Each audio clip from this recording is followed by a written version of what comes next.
Tu penses qu'elle pleure parce que tu lui manques. Tu penses que ces nuits blanches sont peuplées par le souvenir de ton sourire, de ta voix ou de la douceur de tes mains. Tu te trompes lourdement. Si elle s'accroche à toi avec cette intensité presque effrayante, si elle refuse de fermer la porte alors que tout semble brisé, ce n'est pas parce que son cœur saigne d'amour. C'est parce que tu as commis l'acte le plus dangereux qu'un homme puisse commettre dans une relation. Tu as blessé son ego et non son cœur. Il existe une différence fondamentale entre la douleur d'une âme qui aime et la rage d'un ego qui se sent diminué. L'amour sait lâcher prise pour le bien de l'autre, mais l'ego, lui, est un prédateur qui ne supporte pas la défaite. Comme le disait si justement Marc Aurèle dans ses pensées pour lui-même, la meilleure vengeance est de ne pas ressembler à celui qui nous a causé l'injure. Pourtant, dans le tumulte des sentiments humains, rares sont ceux qui possèdent la sagesse stoïcienne nécessaire pour accepter l'affront sans chercher à reprendre le contrôle. Aujourd'hui, nous allons plonger dans les profondeurs obscures de la psychologie féminine et masculine pour comprendre pourquoi cette femme, que tu penses avoir brisée, est en réalité en train de mener une guerre contre sa propre image de soi, et pourquoi elle ne te laissera pas partir tant qu'elle n'aura pas l'impression d'avoir récupéré ce que tu lui as volé. Regarde bien la réalité en face. Lorsqu'une femme aime vraiment, elle souffre en silence, elle cherche le dialogue, elle tente de réparer les fissures. Mais lorsqu'une femme est blessée dans son amour-propre, elle devient une force magnétique et destructrice. Elle ne cherche plus la connexion, elle cherche la validation. Elle veut que tu reviennes, non pas pour construire un avenir avec toi, mais pour se prouver à elle-même qu'elle a toujours ce pouvoir de te faire plier. C'est un mécanisme psychologique fascinant et brutal. Tu as peut-être été celui qui a mis fin à la relation, ou celui qui a montré de l'indifférence au moment où elle s'attendait à de la dévotion. En faisant cela, tu as brisé le miroir dans lequel elle se regardait pour se sentir belle et désirable. Désormais, elle ne te voit plus comme un partenaire, mais comme le juge qui l'a condamnée à l'insuffisance. Elle veut inverser la sentence. Elle veut que tu sois celui qui rampe, celui qui regrette, celui qui supplie, afin qu'elle puisse enfin te dire non et retrouver sa dignité perdue. C'est là que réside le piège. Si tu ne comprends pas cette dynamique, tu vas t'épuiser dans un cycle de rupture et de réconciliation toxiques qui ne mèneront qu'à ta propre destruction émotionnelle. Prenons un exemple concret que beaucoup d'hommes ignorent. Imagine une femme qui a toujours été au centre de l'attention. Une femme habituée à ce que les hommes tombent à ses pieds au moindre regard. Tu entres dans sa vie, tu lui offres des moments d'une intensité rare, puis, soudainement, tu prends tes distances. Tu ne réponds plus avec la même urgence, tu ne valides plus chacun de ses doutes. À cet instant précis, ce n'est pas le manque de ta présence qui la fait souffrir, c'est le silence de son propre ego. Elle se demande ce que tu as de plus qu'elle, ou ce qu'elle a de moins que les autres. Cette incertitude crée une obsession. La psychologie nous enseigne que l'être humain déteste l'inachevé. En blessant son ego, tu as laissé une question sans réponse dans son esprit. Suis-je encore capable de le dominer? Pour obtenir la réponse, elle est prête à tout. Elle va t'envoyer des messages ambigus. Elle va se montrer sur les réseaux sociaux sous son meilleur jour. Elle va fréquenter les endroits où tu te trouves. Ce n'est pas du romantisme, c'est une stratégie de reconquête de soi-même à travers toi. Avant d'aller plus loin dans cette analyse profonde de l'âme humaine, il est essentiel que tu comprennes que la maîtrise de ces mécanismes est ce qui sépare l'homme esclave de ses émotions de l'homme qui dirige sa vie avec sagesse. Sur la chaîne Âme Stoïque, nous explorons chaque jour ces vérités brutes sur la séduction et la psychologie pour te permettre de devenir la version la plus lucide et la plus puissante de toi-même. Si tu veux comprendre les secrets de l'attraction la plus précieuse et la plus pertinente, assure-toi d'être abonné et de faire partie de ceux qui choisissent la clarté plutôt que l'aveuglement. L'ego est une bête affamée. Lorsqu'il est blessé, il réclame réparation. Dans une relation, l'ego se nourrit de la certitude d'être irremplaçable. Le jour où tu lui as montré qu'elle était remplaçable ou simplement que tu pouvais vivre sans elle, tu as déclenché une alarme interne. Beaucoup d'hommes confondent cette réaction avec une preuve d'amour éternel. Ils se disent qu'elle doit vraiment m'aimer pour me courir après de la sorte. Mais pose-toi la question. T'aimes-t-elle pour qui tu es, Ou t'aime-t-elle pour le sentiment de puissance que tu lui procures quand tu es à sa merci? La nuance est mince, mais capitale. Une femme dont le cœur est blessé se retire pour guérir. Une femme dont l'ego est blessé s'avance pour vaincre.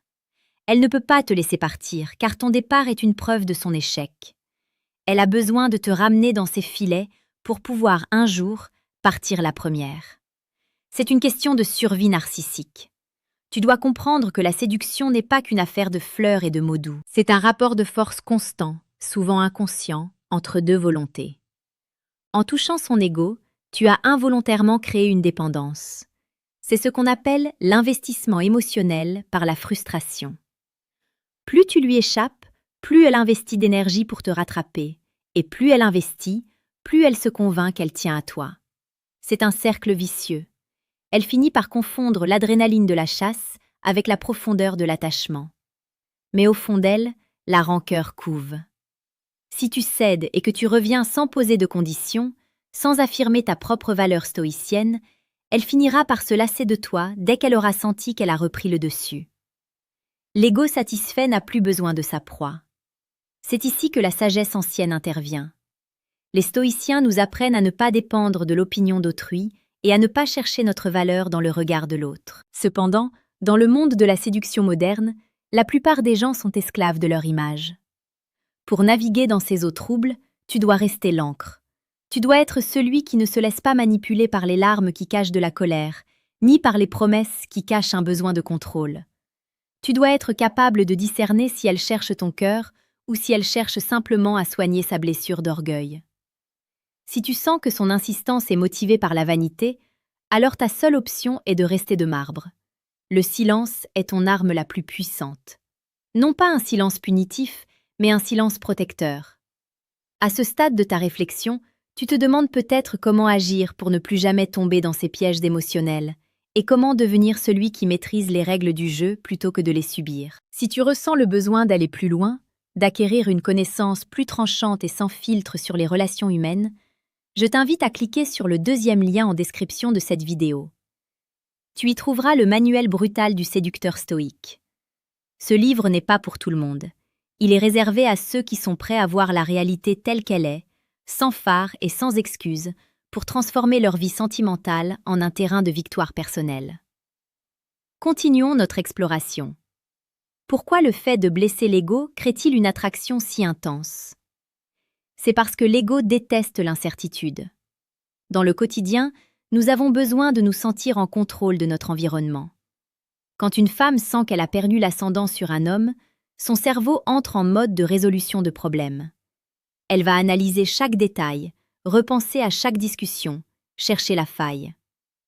Cette activité mentale constante fait que tu deviens le centre de son univers. Elle ne pense plus à ses passions, à ses amis ou à son travail avec la même intensité. Elle pense à toi. Non pas par romantisme, mais par obsession. Elle veut comprendre pourquoi elle n'a pas réussi à te garder sous son charme. Et cette quête de compréhension ressemble à s'y méprendre à de la passion dévorante. Il est important de noter que ce phénomène n'est pas malveillant de sa part. C'est humain. Nous sommes tous, à des degrés divers, menés par notre ego. Mais l'homme sage, l'homme qui suit la voie de l'âme stoïque, reconnaît ces mouvements de l'âme et refuse d'en être la marionnette. Il sait que si une femme revient vers lui uniquement parce qu'il a blessé son orgueil, la relation est bâtie sur du sable. Elle s'effondrera au premier signe de faiblesse. Pour construire quelque chose de solide, il faut que l'ego soit mis de côté pour laisser place à la vulnérabilité sincère. Mais la vulnérabilité ne peut naître que lorsque le jeu de pouvoir s'arrête. Comment savoir si elle agit par ego ou par amour? Observe ses actions sur le long terme. L'amour est patient. Il cherche ton bonheur même s'il doit se sacrifier. L'ego est impatient, il est exigeant, il est bruyant. Si elle te fait des scènes, si elle essaie de te rendre jaloux, si elle utilise la culpabilité pour te faire revenir, alors c'est son ego qui parle. Elle veut gagner le match, elle veut avoir le dernier mot. Elle veut être celle qui décide quand l'histoire s'arrête. Si tu lui donnes cette satisfaction trop vite, tu perdras tout ton attrait à ses yeux. Tu deviendras ce trophée qu'on a enfin décroché et qu'on finit par laisser prendre la poussière sur une étagère. Il y a une beauté tragique dans cette situation. Deux êtres qui pourraient s'aimer finissent par se déchirer parce qu'ils ne savent pas gérer leurs blessures narcissiques. Toi, en tant qu'homme, tu dois être le pilier. Tu dois comprendre que ta valeur ne dépend pas de sa capacité à te courir après. Ta valeur est intrinsèque. En restant ferme sur tes principes, en ne cédant pas aux manipulations émotionnelles, tu lui imposes indirectement un respect qu'elle n'aurait jamais eu si tu avais été un homme facile à reconquérir. C'est paradoxal, mais plus tu montres que tu peux te passer d'elle, plus elle se sentira obligée de te prouver que tu as tort de penser ainsi. C'est dans cette tension que se joue la séduction la plus profonde. Pense aux grands hommes de l'histoire. Ils n'étaient pas des mendiants de l'amour. Ils étaient des bâtisseurs, des guerriers, des penseurs. Leur centre de gravité était à l'intérieur d'eux-mêmes. Lorsqu'une femme entrait dans leur vie, elle s'adaptait à leur monde, elle ne devenait pas leur monde. C'est cette posture que tu dois adopter. Si tu as blessé son ego par ton indépendance ou par ton refus de te soumettre à ses caprices, ne t'excuse pas pour ta force. C'est justement cette force qui la retient. C'est ce mystère de l'homme qui n'a pas besoin de validation qui la rend folle. Elle veut percer ce mystère. Elle veut trouver la clé de ton cœur pour s'assurer qu'elle possède toujours le double. Mais tant que tu gardes la serrure intacte, elle restera là, à frapper à ta porte, incapable de s'en aller. N'oublie pas que chaque jour, sur âme stoïque, nous te donnons les clés pour décrypter ces comportements complexes. La séduction n'est pas une manipulation, c'est une compréhension de la nature humaine pour mieux vivre ses relations. En t'abonnant, tu rejoins une communauté d'hommes qui refusent d'être des victimes de leurs sentiments et qui choisissent la voie de la maîtrise et de l'excellence. La douleur de l'ego est une brûlure qui ne cicatrise que par la victoire. Si tu es l'homme qui l'a fait se sentir petite, elle fera tout pour redevenir grande à tes yeux. Elle utilisera la douceur, la séduction, parfois même la colère. Elle pourra te rappeler des souvenirs communs, te parler de ce futur que vous auriez pu avoir, évoquer des sentiments profonds. Mais reste lucide, demande-toi, est-ce qu'elle m'aime pour qui je suis devenue, ou est-ce qu'elle veut juste réparer l'image qu'elle a d'elle-même? La réponse se trouve souvent dans la manière dont elle te traite quand elle pense qu'elle t'a de nouveau acquis. Si son intérêt chute brusquement dès que tu montres des signes de faiblesse ou de soumission, alors tu as ta réponse. C'était une guerre d'ego depuis le début. C'est pour cela que tu ne dois jamais laisser ton propre ego entrer dans la danse. Si tu commences à jouer au plus fin, à vouloir la blesser en retour, tu entres dans un cercle de toxicité qui finira par te consumer. Le stoïcisme nous apprend que nous ne pouvons pas contrôler les actions des autres, seulement nos réactions. Si elle est prisonnière de son ego, c'est son fardeau, pas le tien. Ta responsabilité est de rester intègre, de rester vrai, et de ne jamais compromettre tes valeurs pour une validation temporaire. Sois l'homme qui inspire le respect par sa stabilité, pas celui qui provoque l'obsession par son instabilité. La séduction véritable naît du respect, et le respect ne s'obtient jamais en étant un paillasson. En blessant son ego, tu as créé une rupture dans la perception qu'elle avait d'elle-même. C'est un électrochoc. Parfois, cet électrochoc est nécessaire pour qu'elle se rende compte de ta véritable valeur. Mais attention, c'est une lame à double tranchant. Si tu n'es qu'un provocateur de douleur, elle finira par te haïr. Si tu es un homme de principe qui sait dire non, elle finira par t'admirer. L'admiration est le socle de l'amour durable, tandis que l'obsession de l'ego n'est qu'un feu de paille qui finit par tout brûler sur son passage. Tu as maintenant les cartes en main pour comprendre ce qui se joue dans l'ombre de votre relation. Ne te laisse plus berner par les apparences. Une femme qui ne peut pas te laisser partir après que tu as touché son orgueil est une femme en quête de rédemption personnelle.